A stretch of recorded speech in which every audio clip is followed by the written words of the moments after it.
আসসালামু আলাইকুম ওয়া রাহমাতুল্লাহি ওয়া বারাকাতুহু। নাহমাদুহু ওয়া নুসাল্লি আলা রাসূলিহিল কারীম, আম্মা বা'দ।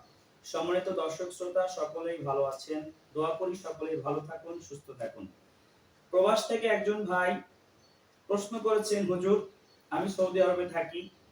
আমরা কোরবানিদের দিন একটা দুম্বা কিংবা একটা ছাগল ক্রয় করে কয়েকজন মিলে ভাগে কোরবানি দেই। একটা ছাগলের ভিতরে আমরা ৩ জন ৪ জন মিলে কোরবানিটা করে থাকি। আমাদের কি আসলেই কোরবানিটা হয়ে থাকে? যে ভাই প্রশ্ন করেছেন অনেক গুরুত্বপূর্ণ একটি প্রশ্ন করেছেন। এটা আমাদের বাংলাদেশে খুব ব্যাপকভাবে পরিচিতি না পেলেও প্রবাসে যারা থাকে এই কাজটা আমরা অনেকেই করে থাকি। কোরবানি ঈদের আগ দিয়ে একটা ছাগল কিনে ৩-৪ জন মিলে একটা ছাগলের ভিতরে কোরবানি দিয়ে থাকি এবং আমরা মনে করি যে আমাদের কোরবানি হয়ে যাচ্ছে। কিন্তু ভাই এইটা করলে আমাদের কোরবানিটা হবে না। কেননা একটা ছাগল দিয়ে একটা ভাগই কোরবানি হয়। আমরা ২ জন, ৩ জন, ৪ জন মিলে যদি কোরবানিটা দেই তাহলে আমাদের কোরবানিটা হবে না। আমাদের কোরবানিটা সহিহ হবে না। বরং